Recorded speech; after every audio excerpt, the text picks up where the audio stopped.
I feel like the tone of the game shifted the moment Kanji joined the team. He's the type of guy who unabashedly speaks his mind, but despite his tough appearance and brash attitude, he's actually pretty level-headed. He might be a bit slow in the uptake, but that only makes the moments where he provides real insight even more impactful, and often humorous. At first glance, Kanji is the stereotypical high school delinquent. If it wasn't obvious enough from the giant skull t-shirt, the way he wears his jacket over his shoulders, and the dyed hair, which in Japanese culture is a sign of delinquency.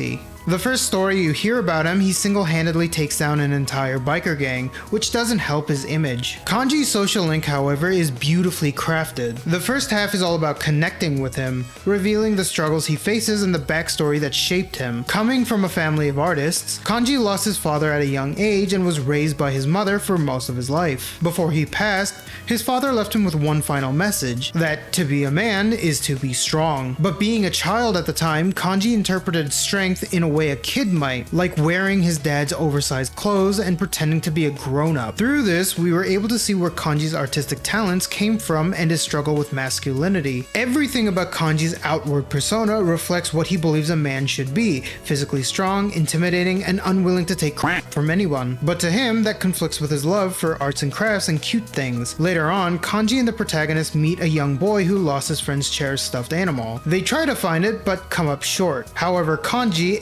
exceptional at making stuffed animals, decides to craft a new one to replace the one that was lost. The boy is overjoyed, and soon his family and friends start requesting more, even suggesting he should sell his work. This is the first time Kanji ever receives real positive feedback for his hobbies, and it makes him realize something crucial. He never actually gave people the chance to accept him. Kanji's greatest wish was to be accepted, but his biggest fear was rejection, and the two were constantly at odds. You can't find acceptance without opening yourself up, but doing so makes you vulnerable. His fear ultimately overtook his desire, leading him to push people away before they even had the chance to judge him, ironically judging them before they could judge him. But then he meets you, someone who saw his worst sides and accepted him anyway. The acceptance from the protagonist and the boy gives him the confidence to embrace himself and in turn, finally understand his father's last words. Being a strong man isn't about how you look or act, it's about giving your all in everything you do. This revelation, along with his newfound self-acceptance,